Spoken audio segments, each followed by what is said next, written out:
Bienvenidos a mi canal de YouTube Guerras del Mundo, donde los conflictos más intensos del mundo cobran vida. Abril de 2026, un buque de carga queda en silencio. Los Marines de EEU descienden en rappel sobre su cubierta. En cuestión de horas, Irán hace algo que ningún país se ha atrevido a hacer en más de 80 años. Lanza un asalto directo con drones contra buques de guerra estadounidenses. El estrecho de Hormuz, el único punto de estrangulamiento que controla el 20% del petróleo del mundo, se oscurece y el mundo contiene la respiración. Lo que estás a punto de escuchar no es una trama de película. Esto no es una simulación. Esta es la escalada más peligrosa entre Estados Unidos e Irán en la historia moderna. Y casi nadie está hablando de lo que realmente ocurrió bajo la superficie. Porque los titulares de las noticias te dirán que Irán disparó drones, pero no te dirán por qué Irán no tenía miedo de hacerlo. No te dirán qué sabe realmente Irán sobre las vulnerabilidades navales estadounidenses que el Pentágono ha estado preocupándose silenciosamente durante años. No te dirán que el estrecho de Hormuz, ese pequeño corredor de agua de 21 millas de ancho, es esencialmente un arma cargada apuntando a la garganta de toda la economía global. Y ahora mismo, Irán tiene el dedo en el gatillo. Así que volvamos a donde empezó todo esto. Porque para entender lo que ocurrió en abril de 2026, necesitas entender una historia que comienza no en el Golfo de Omán, no en Teherán, no en Washington, sino en una sala de informes clasificada del Pentágono, alrededor de 2019. Porque fue entonces cuando los planificadores militares estadounidenses admitieron por primera vez, de forma silenciosa e interna, algo que habría sido impensable una década antes. Admitieron que el programa de drones de Irán se había convertido en una amenaza asimétrica, genuina y creíble para el poder naval de Estados Unidos. No una molestia, no una irritación menor, una amenaza. Y esa admisión cambió todo sobre cómo esta confrontación siempre iba a desarrollarse. El programa de drones de Irán no comenzó de la noche a la mañana. Comenzó con años de ingeniería inversa, robo, ingenio y desesperación nacidos de décadas de sanciones paralizantes que aislaron a Irán del equipamiento militar convencional. Aquí hay un hecho del que casi nadie habla. Cuando Estados Unidos y sus aliados impusieron embargos de armas a Irán, pensaron que estaban debilitando al ejército iraní. Y en términos de cazas, destructores navales, sistemas avanzados de misiles, tenían razón. Irán no podía conseguir esas cosas. Pero lo que las sanciones hicieron de forma no intencionada fue obligar a Irán a desarrollar un tipo de poder militar completamente diferente, uno que era más barato, más rápido de producir, más difícil de detectar y devastadoramente eficaz contra el tipo exacto de buques de guerra caros, grandes y de movimiento lento en los que la Marina de Estados Unidos ha gastado billones de dólares construyendo. Las sanciones no desarmaron a Irán. Enviaron a Irán por un camino que lo hizo posiblemente más peligroso en el teatro específico del Golfo Pérsico, de lo que cualquier mejora militar convencional podría haberlo hecho. Para 2026, Irán había desarrollado lo que los analistas militares llaman sistemas de drones de categoría 1 y categoría 2. Plataformas de ataque unidireccionales de bajo costo, producidas en masa, diseñadas para hacer una sola cosa, volar hacia un objetivo y detonar. No son municiones guiadas de precisión que cuestan cientos de miles de dólares cada una. Algunas de ellas cuestan menos que un coche usado. Y aquí es donde se vuelve aterrador desde una perspectiva puramente matemática militar. El sistema de combate Aegis de la Marina de Estados Unidos, el estándar de oro de la defensa aérea naval, utiliza misiles interceptores que cuestan entre 1 millón y 4 millones de dólares por disparo. Los drones de ataque de Irán pueden costar tan solo $20,000. Eso significa que Irán puede disparar 50 drones por el precio de un interceptor estadounidense. Y si Irán dispara suficientes de ellos simultáneamente en un enjambre coordinado, las matemáticas comienzan a funcionar de forma catastrófica, incluso contra el sistema de defensa naval más avanzado del mundo. Los expertos militares llaman a esto el problema del cargador. Te quedas sin balas antes de que el enemigo se quede sin drones. Esta es exactamente la lógica estratégica que estuvo detrás de todo lo que ocurrió en el Golfo de Omán aquella mañana de abril de 2026. Ahora, hablemos de lo que realmente ocurrió. Y la imagen completa es mucho más compleja de lo que revelaron la mayoría de los titulares. El barco en el centro de esta confrontación se llamaba el Tuska, con bandera iraní, casi 900 pies de largo. Eso es aproximadamente el tamaño de 3 campos de fútbol americano colocados uno tras otro, un enorme buque de carga. Y según el comando central de EEU, se dirigía hacia un puerto iraní en violación del bloqueo naval que el presidente Trump había declarado apenas unos días antes, el 13 de abril. Ahora, aquí está la parte que casi ningún medio explicó correctamente. Este bloqueo no era un bloqueo de todo el estrecho de Hormuz. al menos no oficialmente. EE-UU anunció que solo los barcos que entraran o salieran de puertos iraníes serían interceptados. Todas las demás embarcaciones que pasaran por el estrecho tendrían libertad de navegación. Esta fue una declaración quirúrgica cuidadosamente redactada por abogados estadounidenses para mantenerse dentro, o al menos cerca, de los límites del derecho marítimo internacional. Pero Irán lo vio de manera completamente diferente. Desde la perspectiva de Teherán, bloquear los puertos iraníes era un acto de guerra, punto final. El ministro de Relaciones Exteriores iraní, Abbas Araghchi, lo dijo públicamente. Llamó al bloqueo una violación del alto, el fuego, que había sido negociado minuciosamente solo semanas antes. Y aquí está la cuestión sobre ese alto el fuego. Era frágil de una manera que lo hacía casi garantizado para colapsar. Era una ventana de 2 semanas acordada el 8 de abril, mediada a través de Pakistán tras, se aclara la garganta, un periodo de intensos ataques militares estadounidenses contra la infraestructura militar iraní. Ataques que ya habían sido descritos por el secretario de Defensa de EE-UU, Pete Hegseth, como el primer ataque estadounidense contra un buque de guerra enemigo desde la Segunda Guerra Mundial. Deja que eso se asiente. El primer ataque contra un buque de guerra enemigo desde la Segunda Guerra Mundial. Esto no fue un pequeño brote regional. Esto era algo que los historiadores ya estaban apresurándose a documentar. Así que llega el alto el fuego. 2 semanas, frágil. Y casi inmediatamente, ambos lados comienzan a probar sus límites. Irán comienza a controlar el tráfico a través del estrecho de Hormuz y a cobrar peajes. Más de $1 millón por barco a las embarcaciones que quieren pasar. Estados Unidos ve esto como una violación. Irán ve la entrada de barcos estadounidenses en el estrecho para operaciones de limpieza de minas como una violación. Es un clásico espiral de dilema de seguridad, cada lado tomando acciones que define como defensivas y que el otro lado interpreta como agresivas. Y todo está a un incidente de detonar. Ese incidente llega la mañana en que el USS Spruance intercepta al Tuska. El USS Spruance es un destructor de misiles guiados de clase Arleigh Burke, uno de los combatientes de superficie más capaces jamás construidos. Está armado con misiles de crucero Tomahawk, interceptores SM-2 y SM-6 y el sistema completo de gestión de combate Aegis. Cuando el Spruance se acerca al Tuska y emite advertencias para que se detenga, la tripulación del Tuska no cumple. No durante 1 hora, no durante 2. Durante 6 horas completas, este buque de carga continúa en su curso. 6 horas de advertencias por radio, bengalas de señalización y demandas crecientes de detenerse.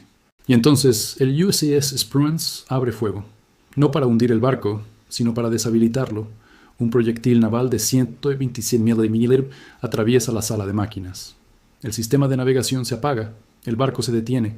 Los Marines de Estados Unidos descienden rápidamente sobre la cubierta. Y en cuestión de minutos, una de las embarcaciones comerciales de Irán está bajo custodia militar estadounidense. El presidente Trump acude a Truth Social inmediatamente.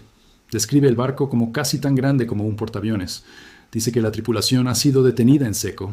Suena triunfante. Está, en este momento, proyectando fuerza. América haciendo cumplir su bloqueo. América mostrando que dice lo que quiere decir. Pero en Teherán se está haciendo un cálculo muy diferente. Porque el IRGC, el Cuerpo de la Guardia Revolucionaria Islámica, no es una organización que acepte la humillación en silencio. Nunca lo ha hecho. Remontándose a 1988, cuando la Marina de Estados Unidos hundió varios barcos iraníes durante la operación Praying Mantis, en respuesta a que Irán minara aguas internacionales. Ese evento fue la mayor batalla naval estadounidense desde la Segunda Guerra Mundial. Humilló a Irán. Y Irán pasó las siguientes 3 décadas y media asegurándose absolutamente de que nunca volvería a ser tan vulnerable en el mar. El programa de drones, los enjambres de lanchas rápidas, las baterías de misiles basadas en tierra que dominan el estrecho de Hormuz, todo se remonta a esa humillación de 1988. Así que, cuando el Spruance dispara contra el Tuska, el Comando Central Qatam al-Anbiya del IRGC emite un comunicado en cuestión de horas. Advertimos que las Fuerzas Armadas de la República Islámica de Irán pronto responderán y tomarán represalias contra esta piratería armada por parte del ejército estadounidense. Nota la palabra que eligieron, piratería. No agresión militar, no un acto de guerra, piratería. Este es un lenguaje diplomático y legal deliberado. Al llamarlo piratería, Irán se posiciona como la víctima bajo el derecho marítimo internacional. Está estableciendo una narrativa para el sur global, para China, para Rusia, para cada nación que observa cómo se desarrolla esto. Una narrativa donde Estados Unidos es el agresor sin ley e Irán es el Estado soberano que defiende sus embarcaciones comerciales en alta mar. Y luego se lanzan los drones. La agencia de noticias Tasnim de Irán, que está directamente vinculada al IRGC, lo informa primero. Las fuerzas navales iraníes han lanzado ataques con drones contra buques militares estadounidenses en el Golfo de Omán. La televisión estatal iraní lo confirma. La propia declaración del IRGC dice: después de que los estadounidenses atacaron el Tuska, las fuerzas iraníes contraatacaron a los buques de guerra estadounidenses. Simultáneamente, Irán declara que el estrecho de Hormuz está ahora completamente cerrado. No parcialmente controlado, no con peajes, completamente cerrado. Cualquier embarcación que pase sin el permiso de Irán enfrentará consecuencias militares. Ahora, el mundo se detiene. Esto es lo que necesitas entender sobre el estrecho de Hormuz, para comprender por qué este anuncio provoca un terremoto económico global en cuestión de horas. El estrecho tiene solo 21 millas de ancho en su punto más estrecho. 21 millas. Literalmente puedes ver ambas orillas desde el medio del agua. Y a través de esas 21 millas pasa aproximadamente el 20% de todo el petróleo comercializado globalmente cada día. Eso es aproximadamente entre 17 y 21 millones de barriles de petróleo crudo cada 24 horas. Petróleo líquido, físico, transportado por petroleros que impulsa fábricas en Corea del Sur, ilumina hogares en Japón, alimenta vehículos en toda Europa y llena reservas estratégicas en China. No hay ningún oleoducto que pueda reemplazarlo. No hay ninguna ruta alternativa que pueda absorber ese volumen. La ruta del Mar Rojo, que ya había sido parcialmente interrumpida por tensiones anteriores, ya estaba bajo presión. La ruta del Cabo de Buena Esperanza añade aproximadamente 14 días de tiempo de navegación a cualquier viaje. La cadena de suministro global de petróleo no está construida con 2 semanas de margen. Está construida de forma ajustada. Y los sistemas ajustados se rompen cuando eliminas el nodo crítico. Los precios del petróleo se disparan instantáneamente. No un 2%, no un 5%. El indicador Brent se mueve violentamente. Los mercados energéticos que ya estaban en tensión por semanas de tensión en el Golfo se convulsionan absolutamente. Un peaje de $1 millón por barco, que Irán había estado cobrando antes, ya era bastante malo. Un cierre completo es algo completamente diferente. Las tasas de seguro marítimo para embarcaciones en cualquier lugar cercano a la región del Golfo se vuelven casi inasegurables. Maersk, CMA CGM, Hapag-Lloyd, las 3 mayores compañías de transporte de contenedores del planeta, ya habían suspendido los tránsitos a través del estrecho a principios de marzo, cuando las tensiones se intensificaron por primera vez. Ahora, con drones en el aire y el estrecho declarado cerrado, el mundo marítimo se congela efectivamente. Dentro de Estados Unidos hay una carrera contrarreloj. CENTCOM está respondiendo preguntas. El Pentágono está en sesión continua. Porque aquí está la cuestión sobre esos ataques con drones a buques de guerra estadounidenses. La respuesta oficial estadounidense es notablemente cuidadosa. No hay anuncio de barcos estadounidenses alcanzados. No hay confirmación de daños, no hay bajas reportadas. Y este silencio dice mucho. Porque en la era de las redes sociales, donde cada marinero tiene un teléfono, donde las imágenes satelitales pueden captar un barco en llamas desde la órbita, la falta de cualquier confirmación visual de daños a embarcaciones estadounidenses plantea una pregunta importante. ¿Realmente los drones iraníes alcanzaron algo? ¿O fueron interceptados? ¿O fueron lanzados como una demostración? ¿Lo suficientemente cerca para ser real? ¿Lo suficientemente lejos para evitar provocar una respuesta militar total? La respuesta importa enormemente porque revela el cálculo estratégico iraní. Irán no es suicida. El liderazgo en Teherán, incluso los comandantes más duros del IRGC, son actores racionales que entienden cómo sería una respuesta militar total de Estados Unidos. Vieron lo que le ocurrió a Irak en 2003. Vieron lo que le ocurrió a Libia en 2011. Saben que si Irán cruza una línea roja clara, si marineros estadounidenses mueren a manos iraníes, la respuesta de Washington sería abrumadora. Así que Irán juega en la zona gris. Drones lanzados, mensaje enviado. Negación plausible mantenida sobre lo que exactamente lograron esos drones. Irán demuestra que tiene la capacidad, la voluntad y el nervio para contraatacar, sin darle a Washington un pretexto limpio para borrar la infraestructura militar iraní del mapa. Esta es la forma iraní de hacer la guerra. Se ha perfeccionado durante décadas. Es el mismo manual utilizado por los aliados de Irán en toda la región Hezbollah en Líbano, los hutíes en Yemen, milicias en Irak. Atacar, provocar, escalar hasta cierto umbral, luego retroceder lo suficiente para evitar una guerra total. Los iraníes lo llaman paciencia estratégica. La doctrina militar estadounidense lo llama guerra híbrida. Llámalo como quieras. Funciona porque mantiene a Estados Unidos desequilibrado, obliga a un gasto enorme de recursos y le da a Irán simpatía internacional de países que ven a una nación pequeña enfrentarse al dominio militar estadounidense. Pero aquí está el hecho secreto que casi nadie está reportando. Y esto es crítico para entender todo. El cierre del estrecho de Hormuz por parte de Irán no es solo un movimiento militar, es un arma económica dirigida tanto a los aliados de Estados Unidos como a Estados Unidos mismo. Aquí está el porqué. Estados Unidos es ahora energéticamente independiente. América produce más petróleo y gas natural del que consume. Un cierre del flujo de petróleo del Golfo perjudica la economía estadounidense. Sí, pero devasta a Japón, Corea del Sur y Taiwán, tres de los aliados más críticos de Estados Unidos en el Pacífico, de maneras casi imposibles de exagerar. Japón importa aproximadamente el 90% de su energía. Corea del Sur importa cerca del 80%. Taiwán, la isla que se encuentra en el centro de toda la cadena de suministro de semiconductores, depende profundamente de la energía del Golfo. Si el estrecho de Hormuz permanece cerrado incluso por 2 semanas, el impacto económico en los socios más importantes de Estados Unidos en el Pacífico sería catastrófico. Y China, que está profundamente invertida en el petróleo iraní y que importa enormes volúmenes a través del estrecho, también enfrentaría una presión económica severa. El cierre no solo perjudica a Estados Unidos, perjudica a todo el sistema comercial global, de maneras que generan presión política sobre Washington desde todas las direcciones. Esto es, genialidad estratégica disfrazada de desesperación. Irán sabe que no puede ganar una confrontación militar convencional con Estados Unidos. No puede igualar al grupo de ataque del portaaviones USS Abraham Lincoln en una lucha naval directa. Pero Irán no necesita ganar militarmente. Necesita elevar el costo de la confrontación lo suficiente como para que una solución política sea más atractiva para Washington que una militar. Cada día que el estrecho está cerrado, ese cálculo se inclina ligeramente a favor de Irán. Ahora, hablemos del desastre diplomático que está detrás de todo esto, porque es una de las piezas de contexto más importantes que los titulares han estado ocultando. Antes de que el Tusker fuera incautado, antes de que se lanzaran los drones, se suponía que habría conversaciones de paz en Islamabad. Pakistán se había ofrecido como mediador, creyendo genuinamente que podía negociar un acuerdo entre Washington y Teherán. Las conversaciones se centrarían en el programa nuclear de Irán, el levantamiento de sanciones, un alto el fuego permanente.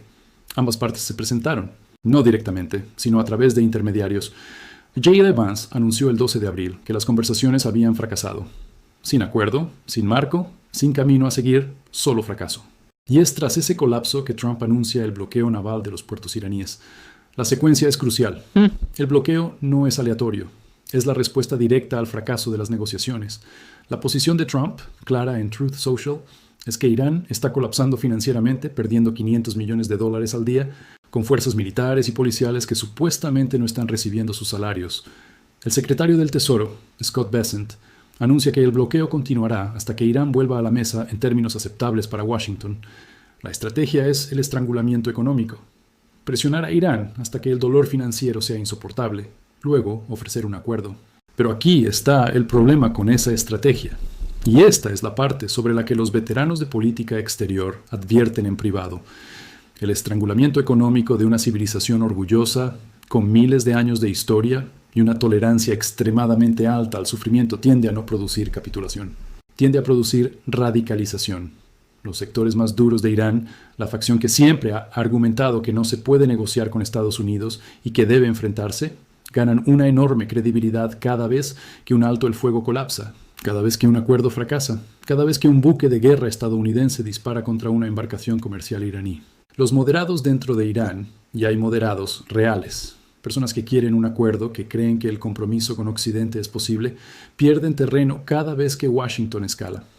El Parlamento iraní, en el punto álgido de esta crisis, comenzó a redactar legislación para prohibir formalmente a las embarcaciones de naciones hostiles transitar por el estrecho en absoluto, no solo cobrarles peaje, prohibirlas. Los sectores duros están ganando el argumento interno en Teherán, y la presión económica, contraintuitivamente, les está ayudando a ganarlo. Mientras tanto, al otro lado del mundo, algo extraordinario está ocurriendo en Gran Bretaña. Planificadores militares de más de 30 naciones están reunidos en una base de la Real Fuerza Aérea al norte de Londres. 30 países, todos tratando de averiguar cómo mantener el estrecho de Hormuz abierto como un bien común global. Los británicos están proponiendo la idea de submarinos autónomos de caza de minas enviados desde naves nodrizas, sistemas no tripulados que podrían localizar y neutralizar las minas que Irán ha dispersado por las rutas de navegación del estrecho. Aquí hay un hecho secreto sobre esas minas que casi ningún medio ha informado correctamente.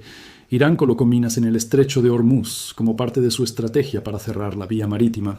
Pero, según informes filtrados desde dentro de la crisis, el propio Irán perdió el control de algunas de esas minas. El campo minado se había descontrolado. Este es uno de los detalles más aterradores de toda esta crisis. Hay dispositivos explosivos flotando en la ruta de transporte de petróleo más transitada de la Tierra, y el país que los colocó no puede decirte exactamente dónde están todos. Esta es la razón por la que el Comando Central de EEU envió destructores al estrecho a mediados de abril, alegando operaciones de limpieza de minas. Irán lo llamó una violación del alto el fuego. CENTCOM lo llamó seguridad humanitaria de la navegación. La verdad es que ambos argumentos son técnicamente defendibles, y ambos lados lo saben. La ambigüedad legal es parte de la trampa. Ahora, piensa en la dimensión humana de esto. Piensa en los 230 petroleros cargados que se reportó que estaban inmóviles dentro del Golfo Pérsico en el punto álgido de la crisis, incapaces de moverse, esperando. Cada uno de esos petroleros representa cientos de millones de dólares en carga. Cada uno tiene una tripulación de marineros, no estadounidenses, no iraníes, sino filipinos, indios, srilanqueses, ucranianos, que están esencialmente atrapados en un enfrentamiento militar que no es de su creación. Se informó que 6 cruceros quedaron atrapados dentro del Golfo en un momento dado. Cruceros que transportaban turistas atrapados entre un cierre declarado por Irán y un bloqueo naval estadounidense, incapaces de salir por el estrecho sin arriesgarse a un encuentro con lanchas del IRGC. Se necesitó una breve ventana a mediados de abril, cuando ambos lados afirmaron temporalmente que el estrecho estaba abierto para que los 6 cruceros hicieran un intento y escaparan hacia el mar Arábigo. Las consecuencias económicas globales de esta crisis son difíciles de exagerar. Una encuesta del Reino Unido realizada durante el punto álgido del cierre de Hormuz encontró que 1 de cada 10 ciudadanos británicos ya había comenzado a almacenar combustible en Gran Bretaña en el siglo XXI, debido a un enfrentamiento naval en un estrecho que la mayoría de los británicos no podían encontrar en un mapa un año antes. Así de reales e inmediatos fueron los efectos de esta crisis en personas comunes lejos del Golfo. Y luego llega el momento que resume toda esta crisis mejor que cualquier dato. El 17 de abril, el ministro de Relaciones Exteriores iraní, Abbas Araghchi, aparece ante las cámaras y anuncia que el estrecho de Hormuz está abierto, completamente abierto a todo el tráfico comercial. Los precios del petróleo caen un 11% inmediatamente después. 11%. Los mercados bursátiles se recuperan. Trump publica en Truth Social que el estrecho está completamente abierto. El mundo respira. Durante unas 48 horas, parece que lo peor podría haber pasado. Y luego, Irán cambia de rumbo, vuelve al control estricto, vuelven las lanchas del IRGC, acercándose a los petroleros, vuelve la crisis. Porque Teherán no había obtenido lo que quería, un levantamiento del bloqueo naval estadounidense, y no iba a renunciar a su único apalancamiento sin obtener algo a cambio. Este ir y venir, abierto, cerrado, no es caos. Es negociación. Es Irán demostrando su capacidad para mover los mercados globales con una sola conferencia de prensa. Un ministro de Relaciones Exteriores se para en un podio y dice 2 palabras: estrecho abierto, y el 11% se reduce del precio del petróleo instantáneamente. Eso es poder geopolítico de una magnitud casi absurda para un país que supuestamente está colapsando financieramente.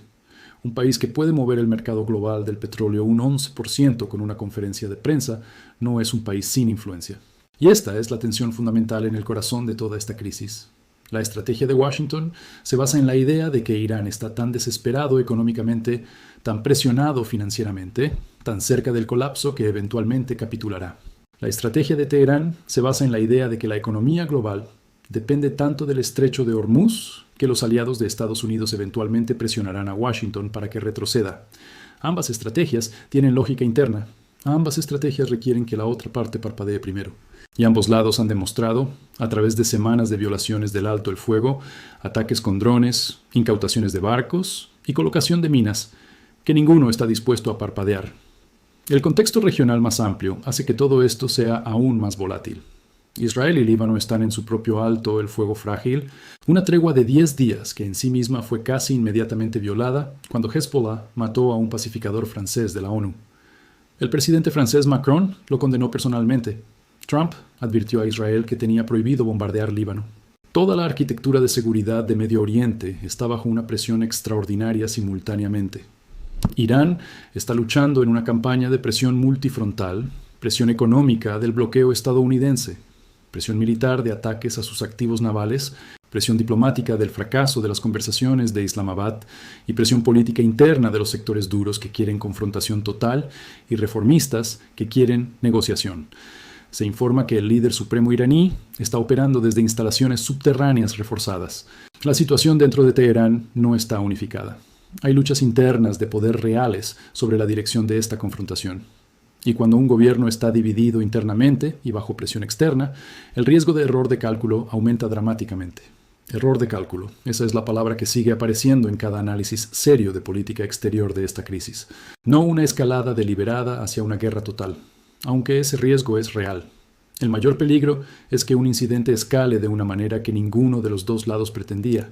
Un enjambre de drones iraní que realmente impacta un buque de guerra estadounidense y mata a marineros estadounidenses. Un ataque estadounidense que accidentalmente mata a un alto comandante militar iraní en lugar de deshabilitar infraestructura. Una mina que deriva hacia un petrolero que transporta carga a Kuwaití o Saudí y crea una crisis del Consejo de Cooperación del Golfo, además de todo lo demás. En la historia de las guerras entre grandes potencias, muy pocas comenzaron por elección deliberada. La mayoría comenzaron con un error de cálculo, una suposición de que el otro lado retrocedería, que resultó ser incorrecta. Lo que hace que este momento sea realmente diferente de confrontaciones anteriores entre Estados Unidos e Irán, y esto es quizás lo más importante de entender, es que las reglas de enfrentamiento han cambiado fundamentalmente.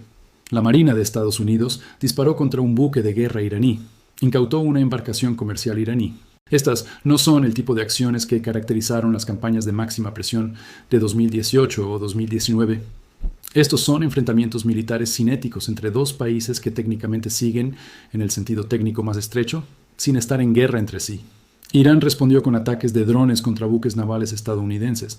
Por primera vez desde la Segunda Guerra Mundial, el ejército de Estados Unidos estuvo en el extremo receptor de un ataque directo con drones por parte de un Estado-nación.